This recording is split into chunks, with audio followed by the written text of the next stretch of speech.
growing up in my colonized education in England, I was led to believe that black people did not resist, that black people accepted slavery, that they accepted colonialism, that they accepted the imposed inferiority. We also have a history of resistance, not just a history of being victims, but a history of organizing ourselves. Enslaved people or colonized people liberated themselves.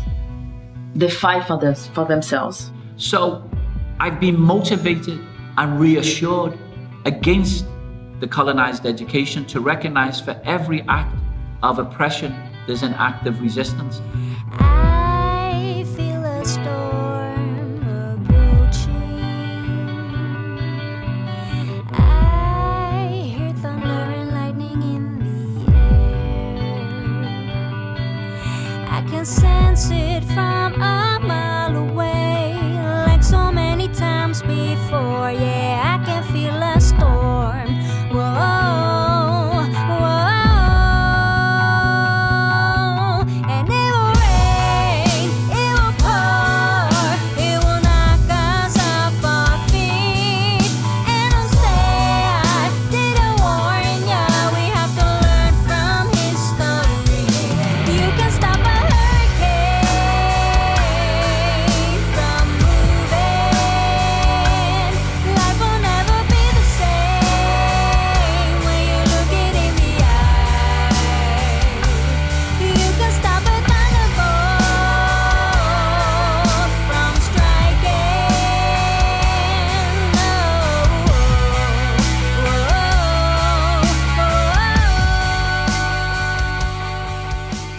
I think one of the best story of resistance, there have been many, is the story of the Aztec Emperor Cuauhtémoc. He was defeated in a war with the Spaniards and he was captured. He makes what is known as his last message to the people. And he realized the significance of that when he said, "Our sun has gone down, our sun has been lost from view, and has left us in complete darkness." The most interesting aspect of Cuauhtémoc's speech was the contrast between the Enlightenment in Europe. So the Enlightenment was about modernity, about progress, about knowledge and science. And Cuauhtémoc's speech said, no, that era which you call Enlightenment is in fact the darkness for the colonized people. So he knew that it was not just the sun of the people in Mexico where he was situated, but of the civilization which he represented. And he knew that this civilization would endure a long period of oppression and repression. Let's join together, let's embrace each other, and in the very center of our being, hide all that our hearts love and we know is a great treasure. Let us hide our temples, our schools, our sacred soccer game, our youth centers, our houses of flowery song, so that only our streets remain. Our homes will enclose us until our new sun rises. He makes this call to the people to take these teachings and in a sense put them in your home, meaning keep them in your private space. The values, your knowledge, your ideas, which will be infected by colonialism, try to keep them intact. He makes a specific mention to both mothers and fathers. Do not forget to teach these things to your children. Most honorable fathers and most honorable mothers, may you never forget to guide your young ones. Teach your children while you live how good it has been and will be. Use the family and the community as institutions for keeping this knowledge and values intact and pass it through to the other generations. The resistance was in the fact that he said, but one day the sun will rise again. So his message was, however hard and long the oppression will take, there will be a new moment for a new world civilization to rise. And he's recognizing that in this current context, we can't fight in the ways that we've been used to. We can't go head on.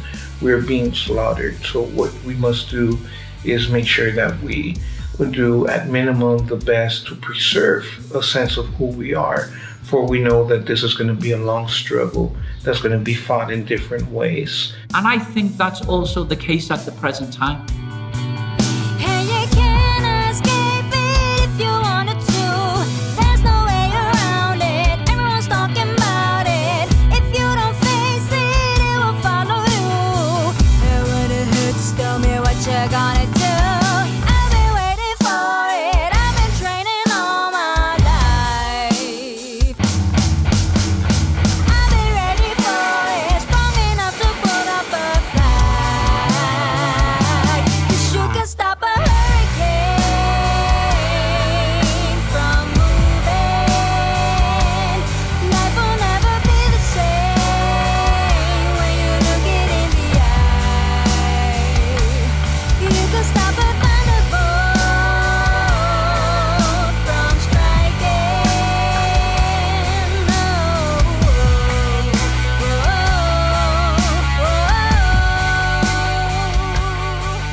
When I look around Europe, I see constant, persistent, organized, and deliberate resistance. So we resist the Tagut system, the system of oppression. We resist the oppression of the white, power-structured establishment. The oppression of and exploitation of non-white people. It's basically racism, systematic racism, racism from the institutions. And demonization of the human. We're fighting a world civilization of death.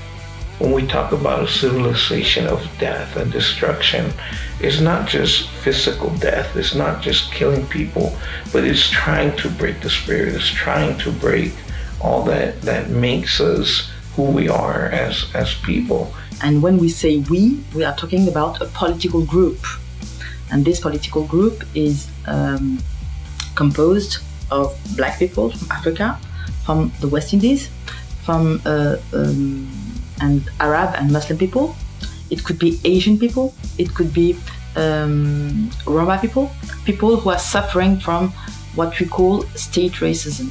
And we are in the era in decolonizing the mind that analyzes the mechanisms of how darkness was created. And so we know how to fight the enlightenment of the white.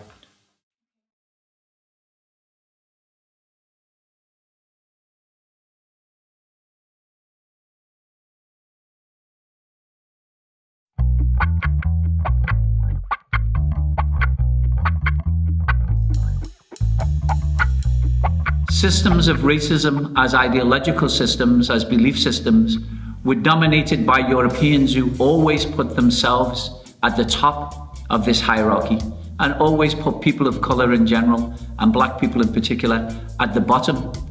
That system came into being with colonialism. It didn't exist before.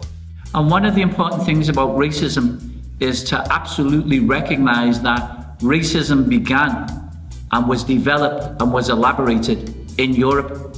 Because what the European colonial expansion did was to destroy all the other civilizations in the world and impose this one. So 1492 is historically a very important date because then the Spaniards, Christians, defeated the Muslims rulers of the southern of Spain with Cordoba and especially Granada. The European colonial expansion began in Granada, in the conquest of Granada. When the Spanish crown won the war against the Islamic rulers and they took over Alhambra, the castle of the Muslim rulers, there they realized now they have the power but needed also more money to wage a wider war of conquest. That was the main thing because Europe did not produce anything at the time. Europe was a very, very underdeveloped, obscurantist place in the world. Columbus has been lobbying for years in Portugal, in Spain, to get funding for his so-called journey to India. However, the Queen very specifically said, first we handle business here in Granada, and then after we win, then you could get authorization to sell west. People think that these are accidental things. They were not. Columbus met with the king and the queen a year and a half before the final fall of Granada. And when they took Granada over from the Muslim rulers, then the door was open for Columbus. There is a statue here in Granada where you can see Columbus on his knees giving the Enterprise of the Indies document, and that's January 11, 1492, 9 days after the fall of Granada. So the fall of Granada, the castle of Alhambra, was the end of an era where the Muslim rulers in fact had a multicultural society there. We have Muslims, Christians, and Jews living, coexisting. And now the door was open to go to a conquest that would impose Christian theology and one state and one nation in all other parts of the world. The pretension of having one state, one identity, one people, and one territory, and the identity of all of that becoming one-to-one. Well, that became secularized later into the concept of a nation state. So basically, with the fall of Granada, diversity made way for university. When the Spaniards occupied the land of the indigenous people of the Americas, they killed them at a very high rate. They were tortured. The indigenous people were required to work as slaves in the gold mines and the plantations that the Spaniards were setting up. They died in massive numbers. That's when the King of Spain puts the case, for a debate in a trial. And the scientists of those times were theologians, because we're talking about 1550 when the debate of Valladolid took place. And this was debated between Gines Sepúlveda and Bartolomé de las Casas. And they were debating the methods of the conquest. So in that period, the so-called scientists of that time argued, can we wage war and enslave the indigenous people? The concern was if the methods of the conquest were correct in the eyes of God or not. Sepúlveda argued that you can wage war and enslave the indigenous people of the Americas because they are not Christians, they are barbarians. For him, because they're just animals. It's like a cow or a horse or any other animal you put in the process of labor production, and it's not a sin in the eyes of God. And Las Casas said, no, you should treat them like human beings. But Las Casas saw the indigenous people not as normal human beings. He saw them as children with less intellectual capacity, and so they need to be Christianized. Barbarians to be Christianized was the slogan of Las Casas. So these were two white men debating whether to occupy another man's land. Las Casas won the trial. So Las Casas was the white savior of that time. What the indigenous people of that time thought was not part of the debate. At the end of the day, the decline of the indigenous population due to the horrors of colonialism poses the problem of how do you get labor for the plantations in the Americas. And Las Casas then proposed to kidnap, to bring them from Africa. So the whole system of transatlantic enslavement was on the advice of Las Casas. From 1650 onwards, in the 17th century, going into the 17th century, the Spaniards then get competitors, which are the Dutch, the French, and the English.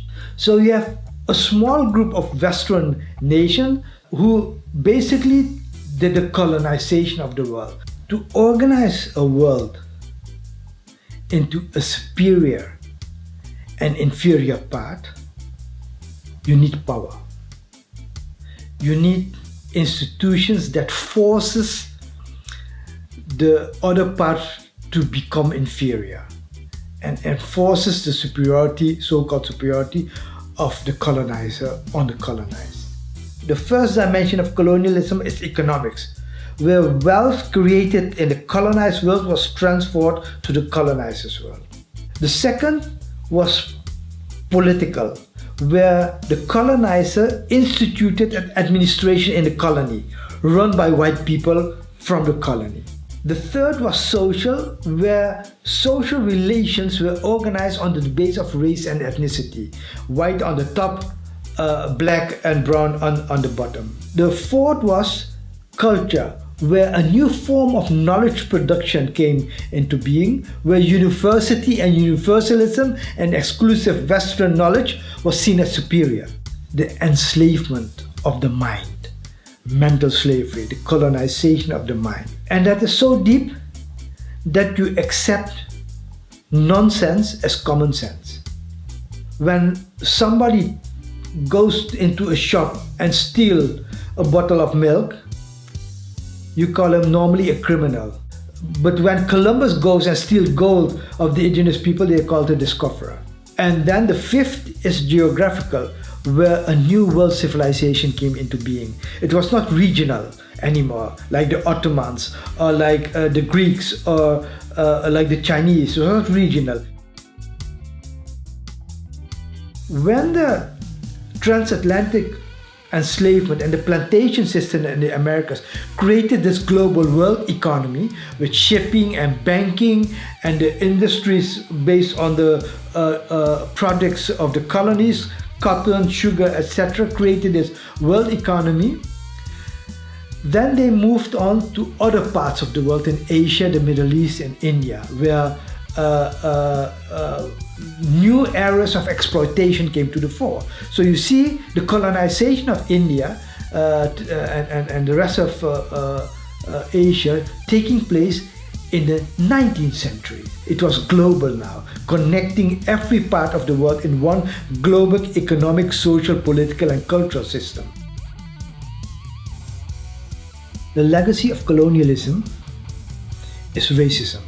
A limited view of racism is where you see racism as an individual emotional relations, whereas white people treats people of color in a bad way.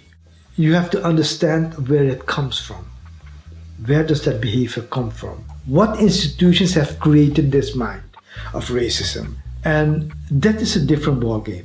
It's a system of human classification which divides the population of the world into supposedly distinctive races and argues that some races are superior and some races are inferior. The criteria to make people inferior are different. It can be the skin, it can be the nationality, it can be religion. From 1492 till 1650, more or less, theological racism was paramount, which means that the argument for superiority, inferiority was based on religion. Barbaric, non-Christians were inferior people. Then from 1650 onwards, until 1850, you get the European Enlightenment, with philosophers which Europeans regard as great philosophers, Hegel, Kant, Hume, Rousseau, Voltaire, Montesquieu, you name them all. Elite white men creating, elaborating, and disseminating racist ideas.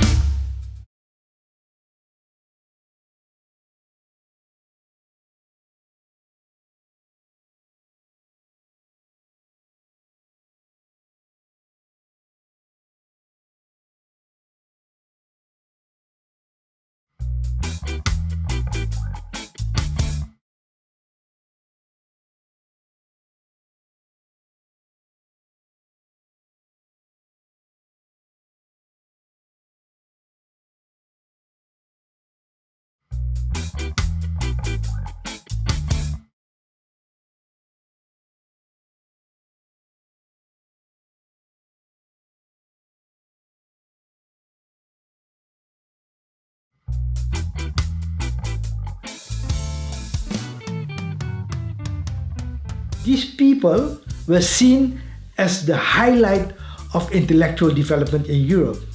And they created a racist philosophy based on biology. In that period, superiority and inferiority began to be defined in terms of race and color. So biology became the distinctive feature in distinguishing between superior and inferior creatures. And then from 1815, after the abolition of slavery and the rise of the social sciences with sociology, anthropology, you get an argument that divides human being in advanced cultures, modern cultures, and backward cultures. So the Western cultures was the superior advanced cultures, and the non-Western cultures were the backward inferior culture. So these forms, this transition of one form of racism to another form of racism was connected to how knowledge developed. In the first period from 1500 to 1650, the authority of knowledge was theology. So superiority and inferiority was argued from theology. From 1650 to 1850, philosophy and natural science and biology were the authority of knowledge, and they argued racism from biology. And with the rise of the social science from 1850 onward, inferiority was argued from culture. Non-Western cultures were inferior, and Western culture was superior, which until today we see in Islamophobia, where Islam is seen as an inferior culture. All of this led to a world where you have some people consider superior above the line of the human, so people consider inferior below the line of the human. The rights which holds for white people in these countries are not being held for people of color. Democracy does not look the same as the people for in La La Land. It must be nice living in La La Land, a celebration of the European man, a paradise, a never-ending wonderland, the admiration for a mediocre man. It must be poppin' when you're the one who sets the tone, the white savior, undeniable hero, when you're the center of the world and you're in control of La La Land. And when you kill, it's an honest mistake. Forgiven, forgotten, it's done. And when you lie, you don't discriminate, 'cause you are the rational one. And when you steal, you are honored with pride. We thank you, we make you a saint, and our lives matter 'cause we are colorblind. It's all part of La La La Land.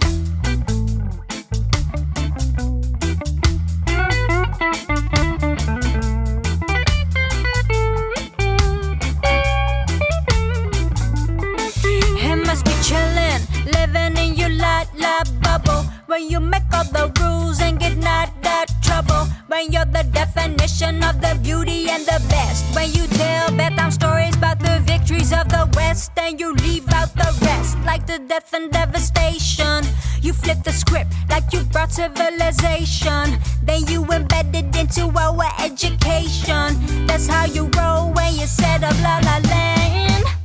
In the world we live today, even though you don't have direct colonial administrations, except in a few places around the world, like the island I'm coming from, Puerto Rico or Palestine, the reality is that we're still living in a colonial world. When the Europeans conquered other parts of the world, they created this idea of the nation state. That is, that in one state there lives one nation, one people with one language, one culture, etc. The Netherlands is a nation state where people talk Dutch and they have the values of the Dutch. But when they colonized other parts of the world, these parts of the world had other languages, other people, other values, were not acknowledged as being part of humans. And usually what happens is that those identities, those people who are identified in certain ways, different from the mainstream identity of a nation state, then they are excluded. And in different countries, you see now political organizations like the Parti des Indigènes de la République in France, of the political party DENK, which is represented in parliament here. where political parties demand that their identities become part of this nation state, which is doesn't consist of one nation only. And the nation state is racist because of the notion of nation. Who belongs to the nation? This is what is important to know if we want to know who is benefiting from racism. Vaak zijn dat grijze oude witte mannen die voor zichzelf hebben bepaald van dit is de norm en alles wat daarvan afwijkt, ja, dat is eigenlijk krijgt niet altijd dezelfde kansen. And the nation state is now facing a crisis, and that is the crisis of diversity.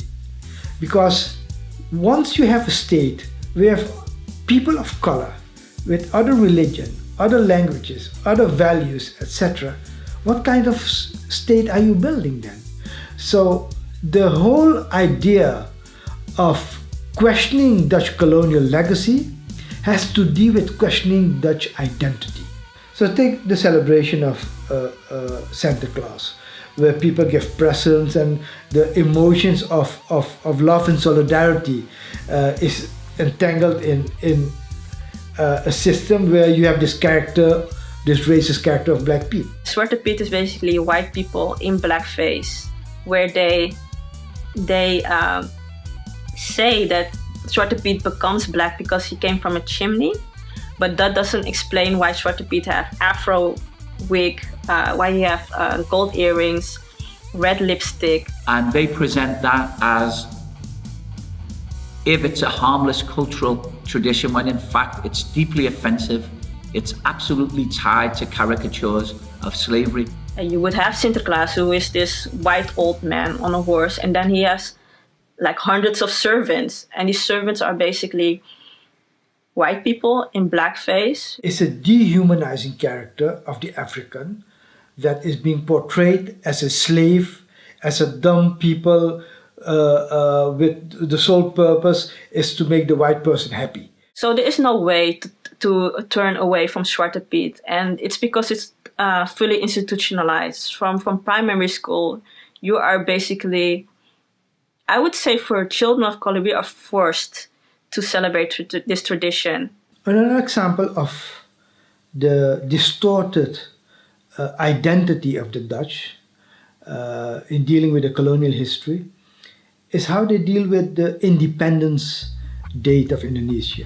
The Dutch occupied Indonesië for 3 centuries. Sukarno, die heeft dus de proclamatie uitgeroepen. 17 augustus 1945. You would expect the Dutch to respect that. Maar dat Nederland dat ons niet wil erkennen is natuurlijk heel logisch. Als ze dat erkennen, dat betekent dat Nederland een soevereine staat heeft aangevallen. Die 4 jaar lang zeg maar die oorlog heeft gevoerd, waar ze dus 200.000 mensen hebben gestuurd. The Dutch, after the liberation from the Nazis, instituted the same system that the Nazis put in occupying Holland, they used in Indonesia, without feeling any guilt that it was wrong. At the end of the day, they had negotiations with the Indonesians that ended in an agreement in December 1949. And the Dutch used that as their date. Dit is Nederlands geschiedenis, hè? Zo praten ze. Wij zijn niet erkend, ze erkennen 27 december 1949. Ja, de soevereiniteit overdragen. Oké. Als wij daarvan uitgaan, dat betekent dat tot en met die datum Nederlandse onderdanen die daar allemaal wonen. Of zie ik dat verkeerd? Met andere woorden, Nederland hebben hun eigen burgers vermoord.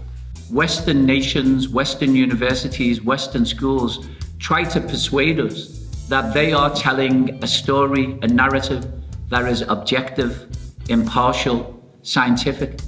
And yet we know for a fact that this is entirely untrue. I remember in high school when I had history and the topic of the Palestinian question came up very briefly, and the teacher called the Palestinian soap bubbles in reference to that they always blow themselves up, which was so dehumanizing and so so humiliating also, knowing everything that is happening to them. They have experienced a form of genocide that continues to unfold, of attempting to do a complete erasure of the history, culture, society, as well as the actual presence of the Palestinians, with the Zionist movement that is born in the late 19th century, early 20th century. Zionism is a philosophy that justifies the occupation of Palestinian land by Jewish people. They don't represent all Jewish people, but Zionism then used the horrors of the Jewish Holocaust as a justification to occupy Palestinian land. People from all over the world came there to claim it as their homeland, while people who were already living there were banished. And that's why Palestine is so important in the decolonial movement. Like South Africa was in the 19th, the fight against apartheid in South Africa. In the coming decades, the fight against apartheid and Zionism in Palestine will be the pinnacle of the struggle against injustice.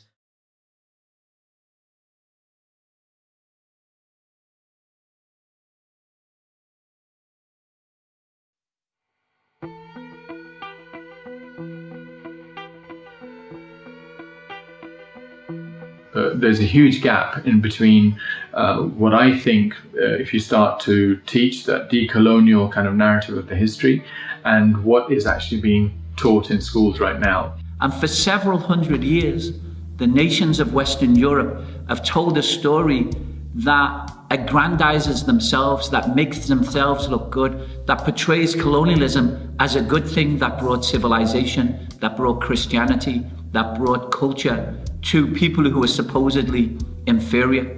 It is not just like you telling me a story. It is about the state organizing a narrative. So, through the educational system, we are forced to forget the resistance that have been going on for 5 centuries. We don't know the names of the leaders. We don't know the events. We don't know how they did it. Because if we did, it would strengthen our resistance and our resolve to resist. So, amnesia is about erasing the memory of resistance and replacing it by the fantasy of the lies of colonialism. You create lies by using 5 techniques. The first technique is using a terminology that covers up the truth. Als ons land 350 jaar bezet is, ik noem dat een bezetting. We noemen dat een kolonialisatie. We can say the same thing, of course, for Israel and Palestine. Go to any Arab country, we always call it a Palestine al-Muhtalla, the occupied Palestine. In every European nation, you have this concept of the golden era. The Dutch have also the golden age, which is for them the 17th century, where they looted as bandits the richness of Indonesia and of the Caribbean. The narrative around the colonialism of the Dutch is that it was an enterprise, it was well intended. They have no shame in masking the banditism behind entrepreneurship.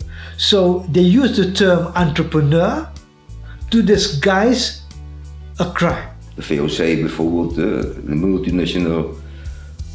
Maar dat is de grofste schending van de mensenrechten. The second is, you don't use all the facts.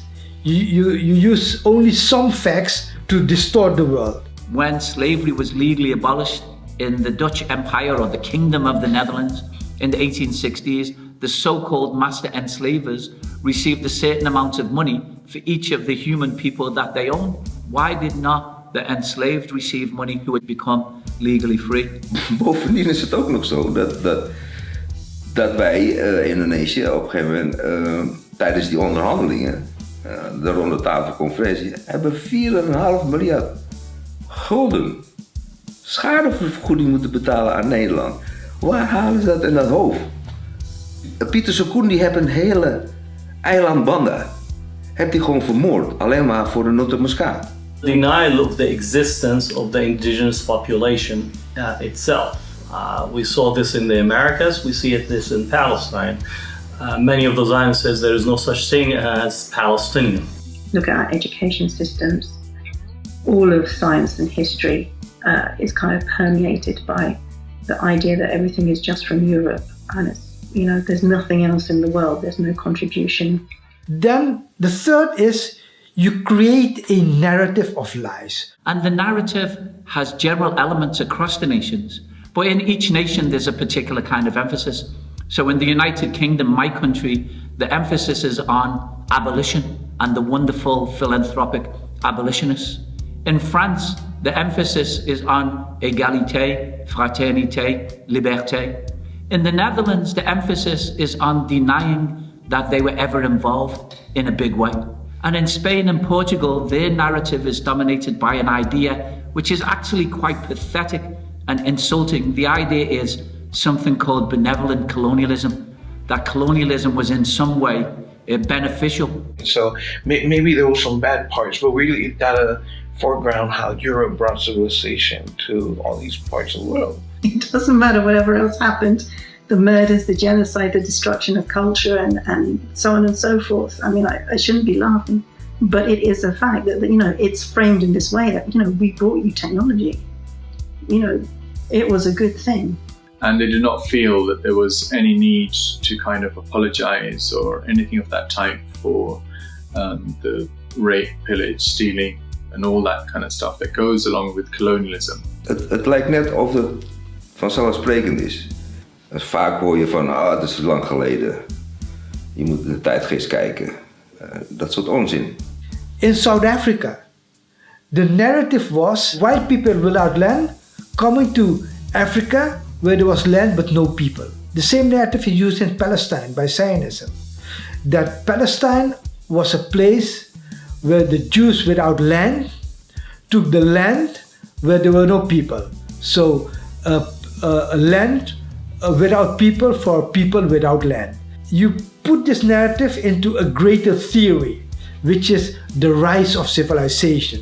In which black people are presented as coming from countries that are desperate, that are characterized by famine, that are characterized by dictators, that are characterized by inequality, whereas Europe is presented as decent, Christian, advanced, civilized, and they present black people as having been brought here to escape from this desolation. And the last part of creating lies is that you leave ethics out of the story. You don't talk about good or bad anymore.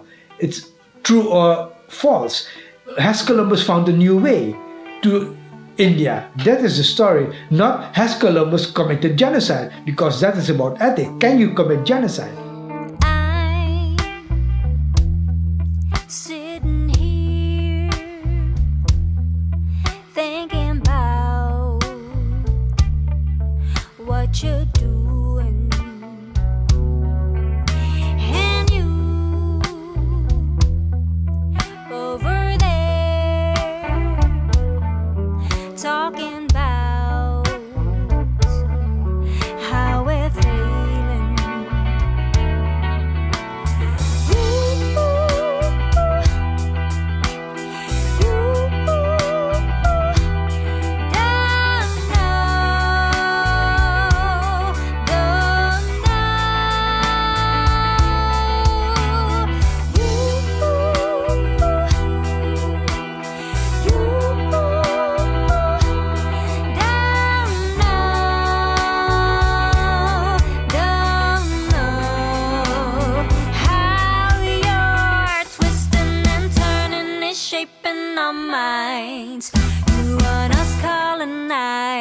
We want emancipation, you push it aside.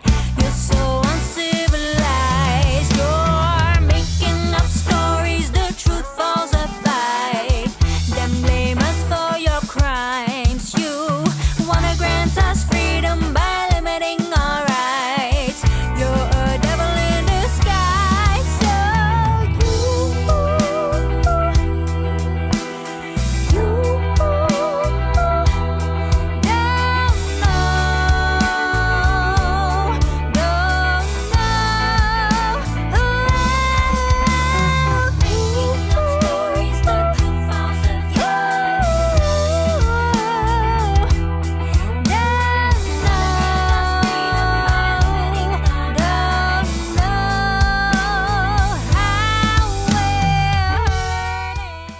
So you produce a lie in a very sophisticated way.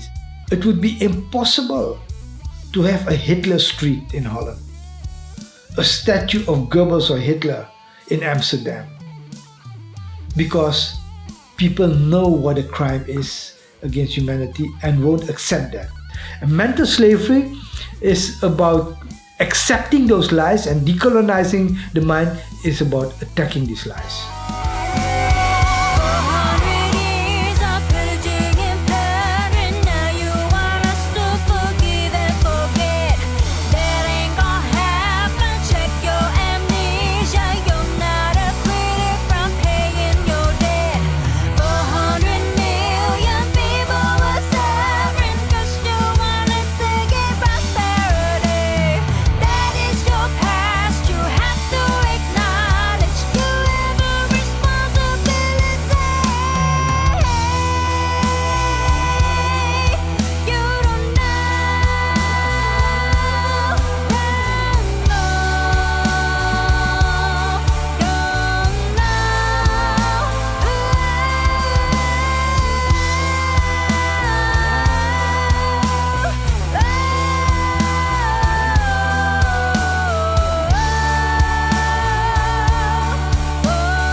The true debate is about the consequences of colonialism. And we've been sounding the alarms, if you will, to Europe to recognize for itself how it continues to delude itself. So the first thing is to recognize that the narrative is incomplete.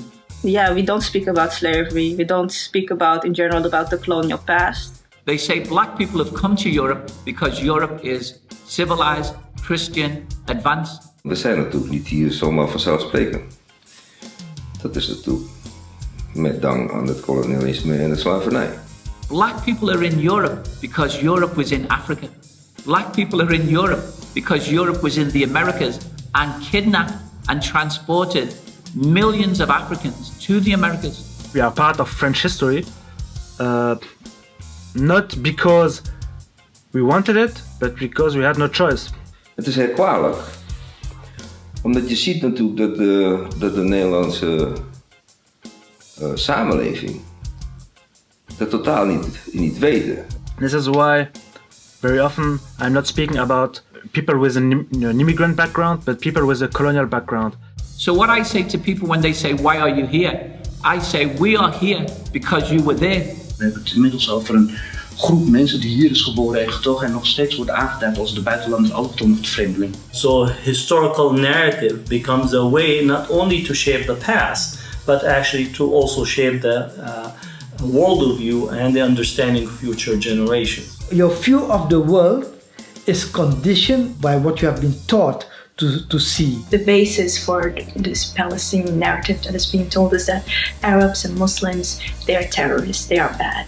Okay, we know that Muslims, that Islam is not terrorism, but still you have to say it explicitly in order to make things clear. There's always this suspicion. And this is also where the discussion needs to go. It's about how does democracy look for people of color in this country?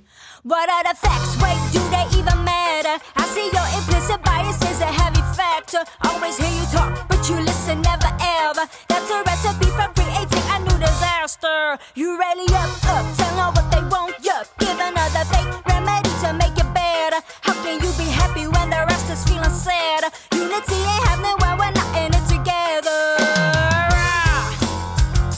Not in it together.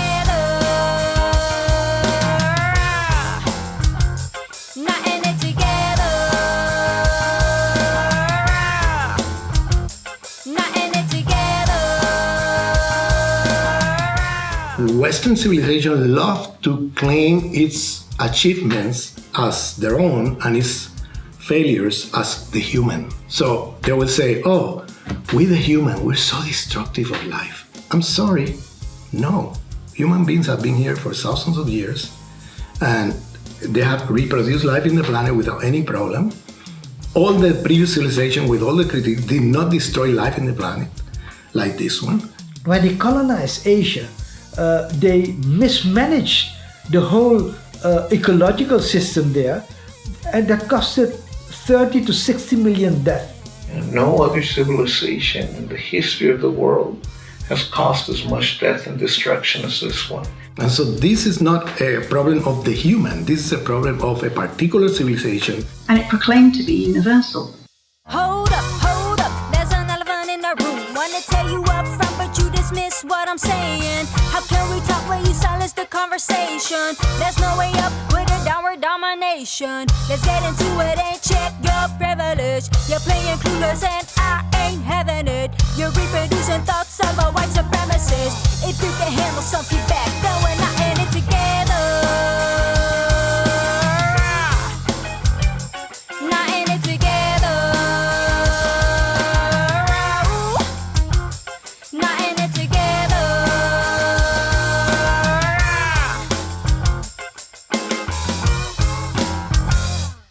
So here we are now. There's tension, 'cause you don't wanna move and we will never back down. Now what will happen when the ones you have oppressed from alliance and outnumber you? When we get together. What you need is a long-term process of decolonization. So decolonization is not an abolition or an event. Decolonization is a process. Colonialism has organized in different plantations. Each one has its own plantation. The blacks have their plantation, the Muslims have their plantation, Indians have their plantations. We recognize that governments, that other organizations would try to encourage us just to focus on our own group. In divide and rule, they have ensured that the blacks on the plantation don't communicate with the Indians on the other plantation or the Muslims on the other plantations. That's always happened. It always probably will continue to happen. We have to have conscience of that, and we have to decide to become a political force in the North. But we have to make alliances between us. Those who are engaged in the work have to understand what are the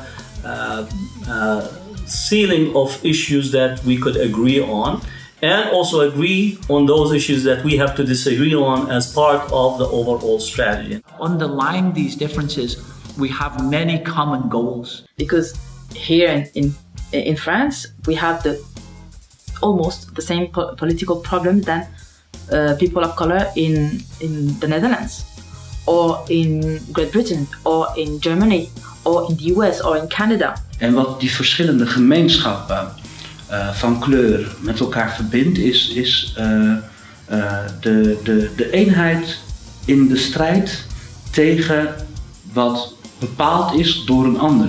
There has to be a heavy focus in developing a broad-based unity on fundamental issues. How is the struggle against black people related to the struggle against Zionism in Palestine? To the way the Americans are now behaving in Latin America? The struggle of the people of the Middle East to find liberation.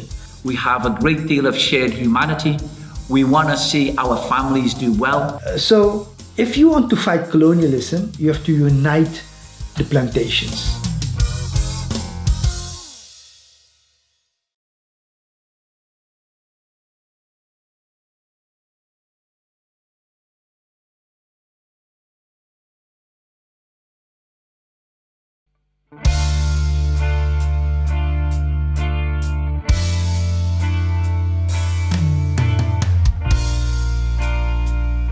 The most important is the organization of people of color. The first step is here. It is important to have a collective voice and a political voice. We have to structure our own power. I think that the communities of color in Holland has made tremendous progress. They have made progress on two big fronts. One is the struggle against black people. What happened a couple of years ago is that There were 2 artists, activists, who just wore a t-shirt during the national parade of the Sinterklaas festivity. And they had a t-shirt said Zwarte Piet is racism, and therefore they were brutally arrested. Just by wearing a t-shirt, it's not even that the police came over, have a dialogue, or, it's a brute arrest. It's connected to violence. Those images of their arrest went viral on social media, and that mobilized a lot of people, because that was also the moment people said enough is enough. We need to, come together. So I became part of the movement where Zwarte Piet is a symbol for institutional racism. It's a political voice to stand up against inequality, discrimination, racism in the Netherlands. People came together at demonstration, manifestations. So think about 2011, it started with 2 people. In 2014, 60 people were arrested because 60 people thought this is not right. And you saw the movement growing, because in 2015, over 100 people joined the demonstration. In 2016, around 200 people got arrested for just wearing a t-shirt. In 2017, we decided to go again with buses towards the national parade to use our democratic rights, our freedom of speech, but also our right to demonstrate. However, we were blocked on the highway, the buses, by right-wing people. What surprised me is that nobody was arrested on that day, while there was a huge violation. So how come that people who just wear a t-shirt get brutally arrested, and people who block a highway are not arrested? And it comes back to the question, how does democracy look like for people of color in the Netherlands? So take that moment where the highway was blocked just because of Zwarte Piet. But if you can see now in the public debate what happened, it's not more if Zwarte Piet is racism or not, but it has developed into democracy. Now the issue is about free speech, the right to freedom of association, basic political rights, ability to have the right to boycott, and I think those issues are winnable. The other is that the communities of color have been able to give political expressions to their aspiration through a political party like DENK, which is now in parliament with 3 seats. DENK geeft een stem aan die mensen die het zat zijn om als tweederangsburgers te worden behandeld in het land waar ze zijn geboren en getogen. Het was gewoon broodnodig dat er een nieuwe politieke beweging zou ontstaan. En ik zeg heel nadrukkelijk beweging, dus ook van onderop, die het gevoel en de emoties van mensen kanaliseert naar de plek waar het hoort. En dat is het parlement, dat is de Tweede Kamer. Dit is de plek waar het gebeurt. Er moet altijd, en dat is echt de rol die wij onszelf hebben aangemeten, er moet een steen in de vijver worden gegooid om ervoor te zorgen dat er beweging ontstaat. We hebben er toen echt heel bewust voor gekozen en daarmee zijn we echt de allereerste in Nederland. Hebben we stevig geïnvesteerd in onze social media kanalen. En omdat we dat deden, we zichtbaar maakten wat er gebeurde hier in de Tweede Kamer, wat we overbrachten via sociale media naar de huiskamers en gewoon de mobiele telefoons, waardoor iedereen het kon zien. Er zijn heel veel mensen ons gaan volgen en op een gegeven moment kregen mensen dat in de gaten van hé, wat gebeurt daar nou allemaal als je een bereik haalt van 2,5 miljoen mensen in Nederland? Dan staan mensen inderdaad te kijken en de journalisten hier te kijken van hé, daar is iets aan het ontstaan. En dat is de rol die wij hebben op dit moment nog als een relatief kleine fractie, is dat we de bewuste en de onbewuste blinde vlekken van de gevestigde politieke orde en de gevestigde media zichtbaar maken voor de buitenwereld. In social struggle, there's not one single tactic, and even not one single strategy for success. The legal process that has been started by Jeffrey Pondag and his people against the Dutch state opened the door to tell the story which couldn't be told. Dus die zaak Rauwagedé, waar 431 mensen, waarvan 4 kinderen geëxecuteerd zijn, daar ben ik eigenlijk mee begonnen. We hebben 4 zaken gewonnen. Het begint met Rauwagedé in 2011, dat de staat der Nederlanden schuldig is verklaard. En dat ze de schadevergoeding moet betalen aan de weduwe. En dat is gebeurd. En toen we er klaar waren, zijn we toen meteen naar Zuid-Sulawesi gegaan. Om met de weduwe van Zuid-Sulawesi te gaan spreken. En die zaak hebben we in 2013 gewonnen. En we hebben ook nog in Oost-Java een zaak gewonnen. Dat noem je de zaak de Peniwen-affaire. Daar is dus een Rode Kruis ziekenhuisje, zeg maar, is aangevallen. En de mensen die daar werden behandeld, plus de broeders, die zijn geëxecuteerd. En dit jaar meneer Jasman, die zeg maar gemarteld is. We hebben vier zaken gewonnen. Due to this legal process, we have now much more information about what went on. The whole discussion about reparations, that the Dutch are against paying reparations to the colonized people, but they were not against getting reparations from the colonized people. And nobody talked about it. Now it's on the agenda. Different strategies will work in different places. In 2014, when the war in Gaza started, a lot of organizations basically came to life. There were thousands, tens of thousands of people coming to demonstrations. There were a lot of organizations then, like for example, Youth for Palestine. Also, another organization that started was the Students for Justice in Palestine, which was actually inspired by the movement in the United States. What we do a lot is organizing demonstrations, but also trying to inform people, so lectures, for example, with important speakers. We talked with TVU, and we almost had an academic boycott of Israeli institutions. The strategy of the PDS, the boycott, divestment and sanction, which is the movement by Palestinian civil society, close to 700 different groups in Palestine that called for a solidarity movement. The BDS movement is an important movement to bring down the state of Israel. That's basically the non-violent way, basically, to demand your rights. The work that we are doing in terms of Palestine through Hoods Day, that's one of the things that we are responsible for, managing it and running the event. Islamic Human Rights Commission is an organisation that has been fighting for the rights of the oppressed.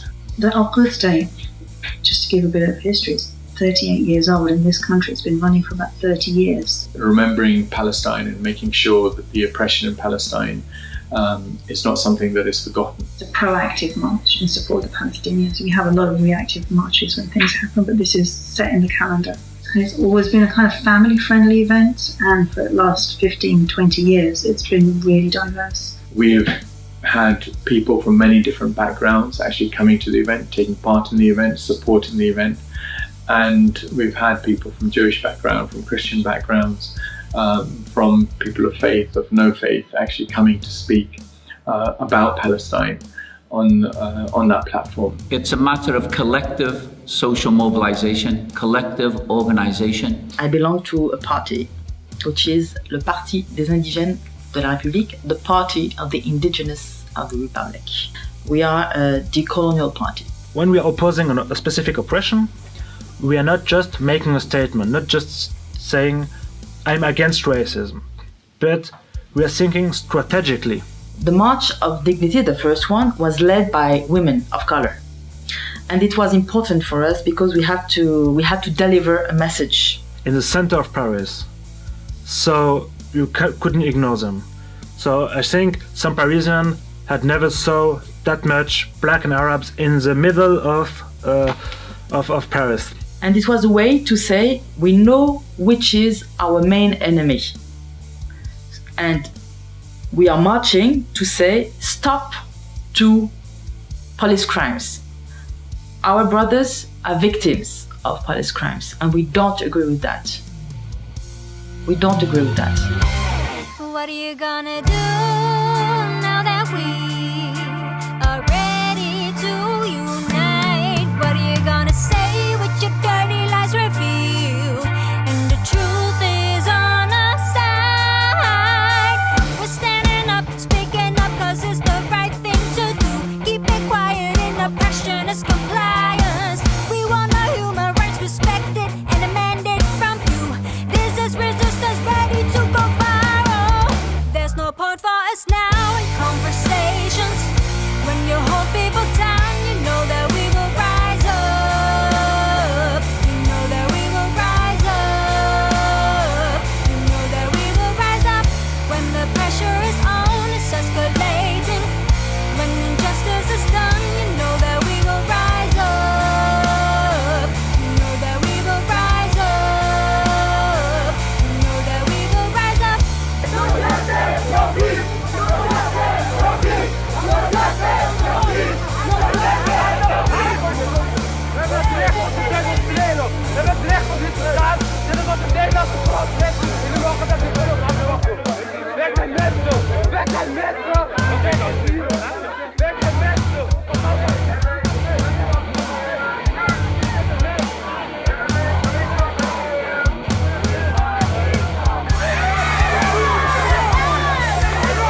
Er is een taart die verdeeld moet worden. En van oudsher zijn er een aantal gevestigde politieke partijen die aanspraak maken op een deel van de taart. En in die zin is een nieuwkomer is altijd vervelend, want die zegt van hé, wacht eens even, die taart, ik heb vanuit mijn burgerschap heb ik recht op een stuk van die taart. Dus mij ga je niet meer afzetten met een aantal kruimels, daar neem ik geen genoegen mee. Ik eis mijn deel van die taart op. Nou, dan is het natuurlijk van hé, maar dat gaat ten koste van mijn stukje taart en daar ontstaan confrontaties door. In essence, social struggle is about confrontation. This is difficult to grasp, but we should also be prepared to this. They try to intimidate people who have the courage to support us. A lot of times when I tried to speak about this topic, I immediately got attacked, not because of what I said, but because of who I was. So I was personally attacked, not on the issue itself. Organized attacks coming from the political and the journalistic sphere. Turning the criminal into the victim and the victim into the criminal. For example, in the Black Pete movement, the protesters against Black Pete are criminalized, are being framed as terrorists. And the people who block civil rights, who organize gangs that throw eggs and intimidate and terrorize people are seen as the defenders of Dutch cultures. In the Palestinian struggle, the Zionists are seen as the victim, while they occupied Palestine land and the Palestinians are seen as terrorists. Dat Indonesiërs zeg maar extremisten en ook terroristen zijn, dat staat gewoon zwart op wit in de boeken. There is the weapon that kills, but then there is the pen that kills many times over. The way they behave is very easy. They just accuse us of being anti-Semite. En staatsgevaarlijk, etc. Homophobic and sexist. Anti-white racist. But on a larger scale, that is what has been done all around the world. Whenever there was a liberation struggle, Mandela was called a terrorist, you know, and the terrorists were called the defenders of Western values. Then you have the age-old repression. And how they do it in public to make everybody know that if you stand up, this will happen to you, and it's going to be a punishment. This has also happened in slavery. The moment that somebody shows resistance, it's a huge backlash. And we have seen it in the struggle against the character of Blackface, where you get into a peaceful protest and you being arrested. So in certain areas, it might be arresting people and putting them in jail is the way to pursue the silencing. In other places, it might be supporting and creating, quote, alternative voices. So whenever there's a struggle of communities of color, suddenly you see from that community of color, people standing up defending the colonizer. And defending their ideas and creating understanding and criminalizing the people who stood up. Ja, die voorbeelden die worden ook met name gebruikt door de elite, de gevestigde politieke orde, om te zeggen van kijk, het kan wel. Nee, maar het zijn precies die figuren die ze eruit hebben gehaald en hebben gekozen en daar hebben neergezet. As we see with Sadiq Khan in City Hall, who's kind of transformed himself from being a civil rights lawyer into someone who's now trying to ban pro-Palestinian marches on the streets of London. Het is altijd al zo gegaan, hè? Ook de generaties voor ons. En dan zijn er altijd mensen binnen die gemeenschap die een stukje status kregen, een stukje aanzien kregen. Of mensen die geld kregen, een subsidie krijgen. So follow the money and you will see who is pulling the strings. You can try me if you want to. I'll just look the other way. And if ignoring doesn't hash you, I got plenty cards to play. Check one, blame the victim. I'll make you look like the bad guy. 2, put you on the defense, I'll make you apologize. 3, turn a simple matter into complex. I got 4, 5, 6, check my bag full of tricks, and I say ha ha ha ha ha ha ha ha. Keep that power in my pocket, ha ha ha ha ha ha. Ain't giving up my seat now, ha ha ha ha ha ha ha ha. Challenge me and you will suffer, ha ha ha ha ha ha ha ha. The most effective way in suppressing a struggle is by divide and rule. En helaas, dat is misschien ook wel een van de dingen waar ik soms wel eens moedeloos van word. Het is zo makkelijk om ons te verdelen. Whenever people of different communities come together, suddenly you get the narratives that creates hate and tension of one community against the other. This is how colonialism and the white power structure has worked to impose its will on people. Now I see you and I see them, and y'all might whip me if you're friends, so I'll give you a little more. Make your chief in command, but I'm the boss. I'm the one you want to please. I'm the one who knows better. Treat them like your enemies. What? Yeah, give you some but not too much, just enough to keep going. Make you do my dirty work, keep my kingdom growing. What? Yeah, it's an old move, but it's still a gold move. Y'all still play along and I keep on winning. I say ha ha ha ha ha ha ha ha. Keep that power in my pocket. Ha ha ha ha ha ha. Ain't giving up my seat now. Ha ha ha ha ha ha ha ha. Challenge me and you will suffer. Ha ha ha ha ha ha ha ha. You can try me if you want to. I won't stop until I break you.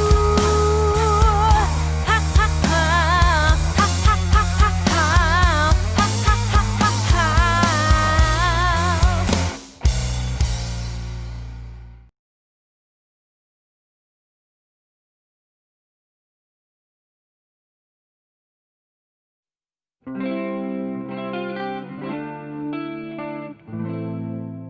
People need to remember that this is how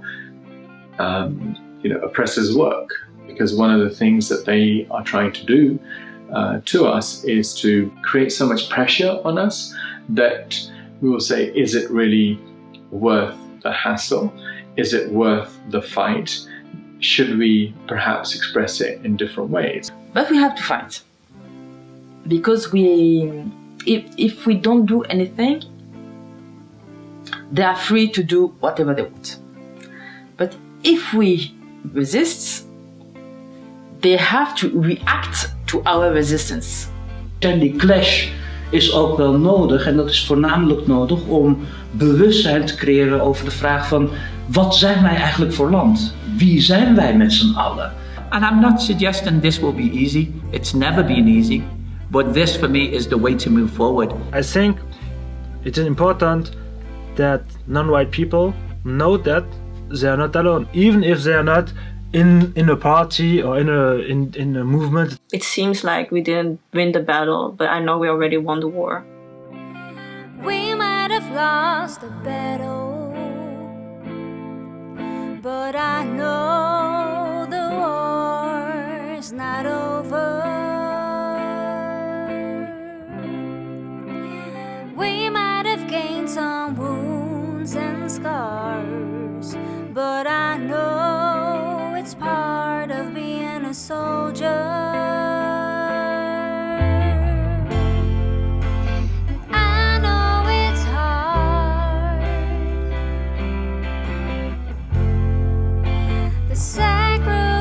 Sacrifices we make seem pointless, but I can't give up on gaining peace. I hold on, I have faith.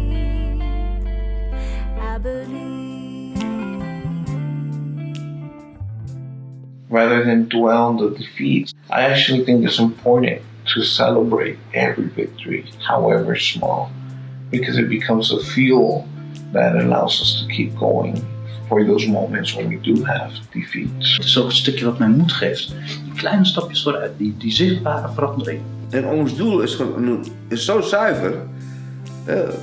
Wij verdienen helemaal niks. Wij willen gewoon de rechtvaardigheid. What keeps my drive is the concept of freedom and how it looks like. I always look at the Palestinians, and when I see what they endure and what they go through and all the struggles they have to face every day, every single day, they can't get a break. I can get a break sometimes. They are holding this struggle now for so long, for generations now. If they aren't giving up, how can you say, that you can't do anything? Our biggest strength is within. If we have the spiritual fortitude, then there's no way we can be defeated. And they wanna frame us as villains, but I know that history will redeem us. And they try to break our spirit and soul, but I know they'll never succeed to defeat it.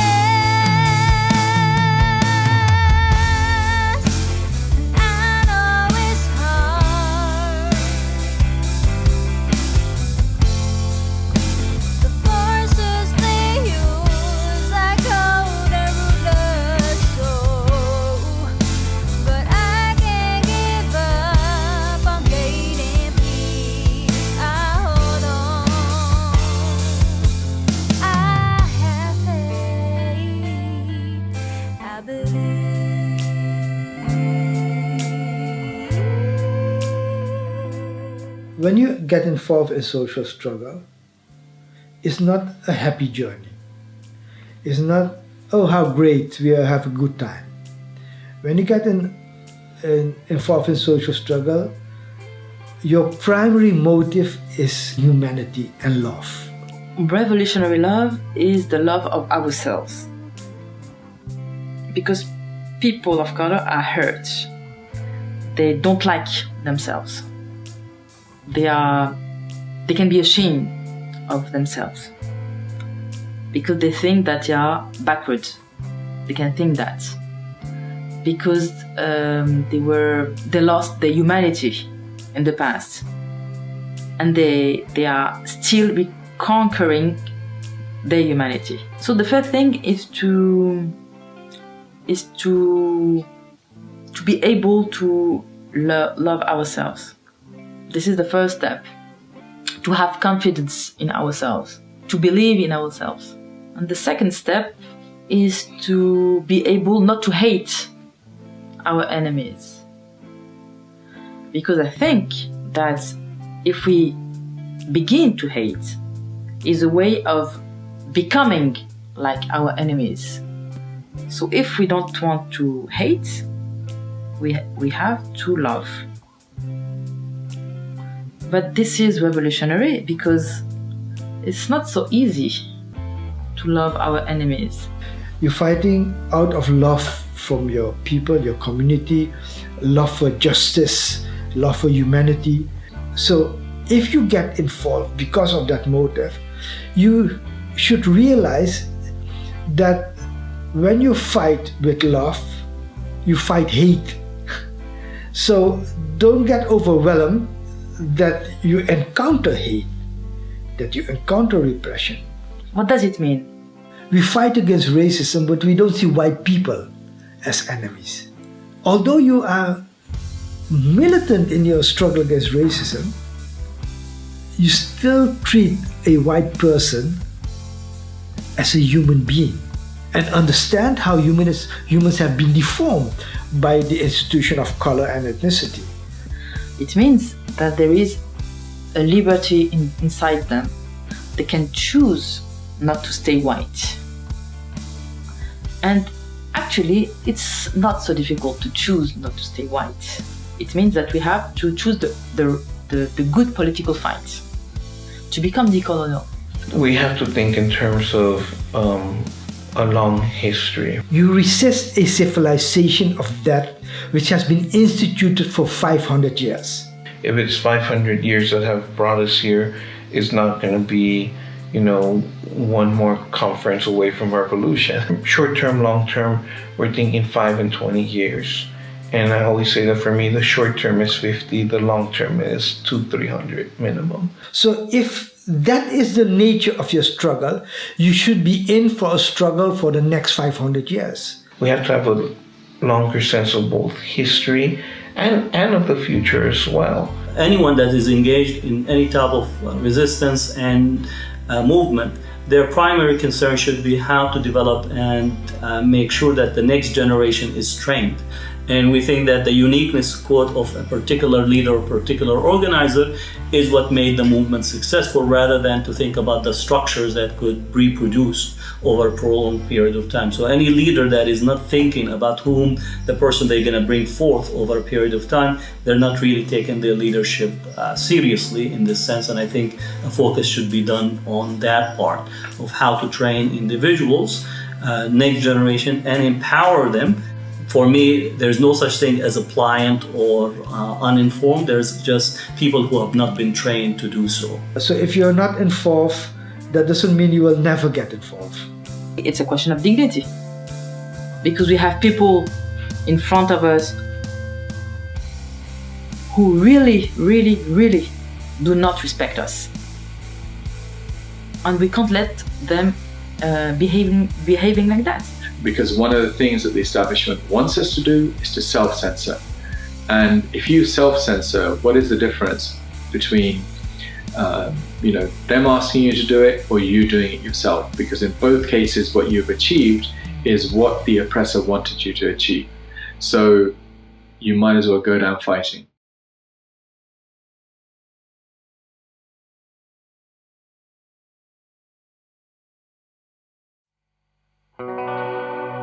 People victims of racism or of colonialism always organize themselves. We have a great historical example, which is the liberation of Haiti, the liberation of Vietnam, the liberation of Algeria. We fight for ourselves. Right, so there's a spirit of resistance, and that is really our greatest strength. And I would argue that even though we face discrimination, racism, injustice right now, it would be far worse if black people hadn't mobilized in the past, and if black women and men were not mobilizing at the present time. Social struggle is effective. We have come a long way in the liberation movement. There's a lot of things that have been achieved, but it has been achieved at a cost. There have been sacrifices made by people who didn't become ministers or senior academics or whatever. That were conscious decisions. They decided to fight the narrative and to make sacrifices. And I think that's something that we forget. And we have to learn what people gave up and exactly how radical they had to be for us to even have a little something. Can you hear us calling? We're looking for the strength of your soul. We need your spirit and wisdom and guidance. After pushback has taken its toll, show us the meaning of unbreakable. 'Cause giving up isn't an option when the conquest is the status quo. We are children of the revolution. Yes, the battle is all that we know. We continue to seek liberation with dignity and full of hope until the empire falls, empire falls, empire falls. Until the empire falls, empire falls, empire falls. There are so many interesting and inspiring figures that motivate me every time because they fought against a power that was so big, yet they still managed to fight them without fear. So many people, so many heroes, So many. They just wanted to be liberated and they just wanted to liberate their people. Mijn voorbeeldfunctie is gewoon onze eerste president Boenkarno. Zonder hem zijn wij niet 73 jaar, nu, afgelopen 17 augustus, onafhankelijk van de kolonisator Nederland. Dit is mijn Boenkarno. In the history of the people of Suriname, we have a young woman, her name is Jani Tittery, who led a courageous revolt against the colonizer in 1884 and was shot dead from 1 meter from behind. Hajj Ali Abdelkader, she's really not known, I think, even in France, but she was the original founder of the North African Star. So one really important, one of the first Algerian nationalist anti-colonial movement. Malama Zina in Nigeria. I would say she is a leader of the Islamic movement in Nigeria. She's currently in prison. As a teenager, I was fortunate to come across books by Angela Davis and eventually by people like Bell Hooks and June Jordan that showed me black people were intellectuals, we're academics, we're scholars. Salah ad-Din al-Ayyubi, he is a historical figure and he liberated Palestine and Jerusalem from the Crusaders. Subhash Chandra Bose, founder of the Indian Army, a great figure who organized his people to fight British imperialism and British colonialism. I think Malcolm X. Malcolm X. Malcolm X. Of course, Malcolm X. There's no way around that. I find where he started from to where he got to an amazing journey. A big inspiration of mine to, embrace yourself, to love yourself. Malcolm has articulated decolonizing the minds in a magnificent way. Ik denk het is een combinatie van Malcolm X aan de ene kant en Martin Luther King aan de andere kant. De strijd kan je voeren door ieder een rol te geven in deze strijd. En wat de kracht van de combinatie Malcolm X en Martin Luther King is dat Malcolm X die strijd aanging en dat deed op een felle manier. En Martin Luther King het eigenlijk wist te verzilveren door sympathie te winnen voor het verhaal. It's a collectivity. I was always inspired by them. I think that having those stories in our lives, celebrating those stories, makes you proud. We need this remembrance, we need these names as part of building our power and building the empowerment of our community. In the name of history, in the name of the past, in the name of those who fought for us, who died for us.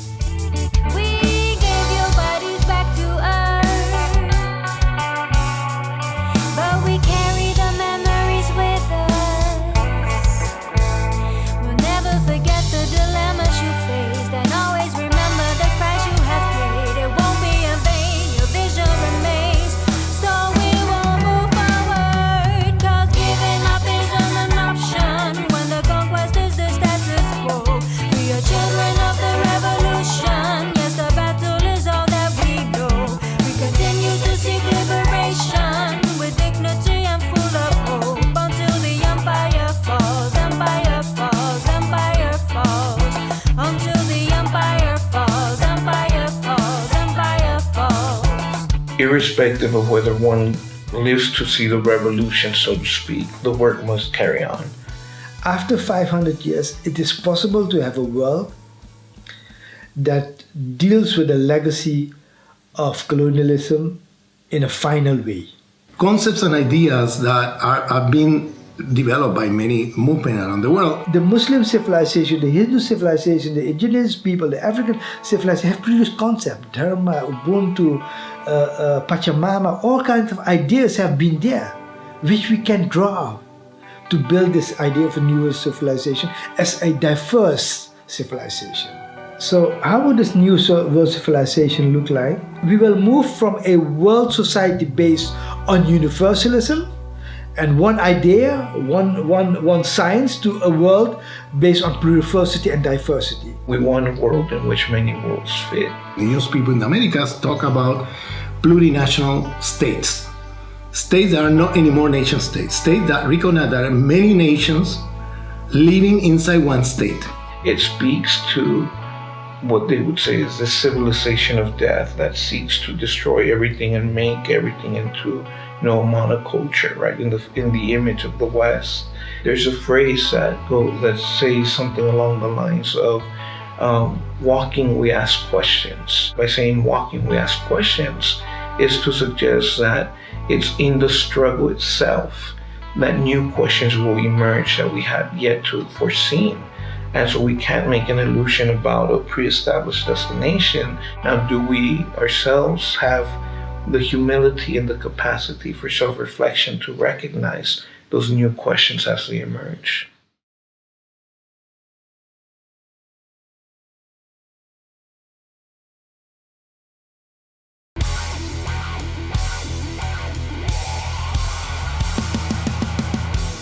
Well, whatever one might do to even generations of people who have faced colonization, there's still a core that remains that will be undefeated.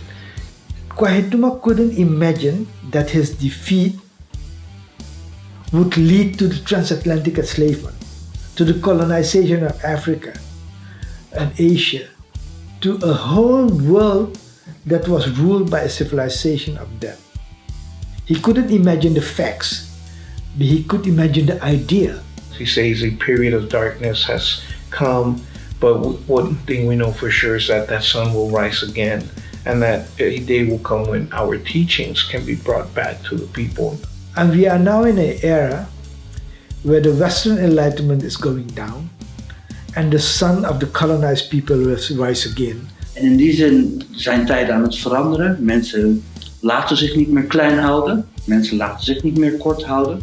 Mensen hebben een wil. I'm actually really proud of my generation. I'm 29. I'm part of this movement. And I am inspired by that resistance because we do not have the resources that the nations of Europe have to perpetrate their condescension, colonial education against us, and yet we don't give up. And it is for that reason that you have a broader, wider Europe that is freaking out, if you will. Because in the 500 years of resistance, we have created new knowledge, new structures, and we are now in an era where the decolonial movement is gaining ground across the globe. I see now a bigger literature, a more critical literature that gives people opportunities to explore and figure out the truth for themselves rather than just swallowing the Western narrative uncritically. En in die zin denk ik dat we te maken hebben met een generatie van mensen die heel goed weten waar ze mee bezig zijn, die een doel voor ogen hebben, die weten hoe het werkt, die weten hoe ze het moeten aanpakken. We see the rise of the West and the fall of the West. That is what's happening now. So we are at the end game of colonialism. And that's important to realize because we have a bright future. So we keep saying, we are here because you were there, and we will remain here forever. Excuse me, did I offend ya when I rock my bindi? Did you wanna tell me I need to assimilate? Born here, but you're pushing me to integrate. Excuse me, I don't want it first, I just wanna be me. Don't wanna hide my color for identity. Got my opinions and I wanna speak freely. But of a new generation, are you scared yet of what we gotta say? Calling you out, take a look in the mirror. Scared yet, but we're not afraid. Unapologetic and proud. Are you scared yet? But we're making waves, moving on up, move out, make room. Are you scared yet? But we're here to stay.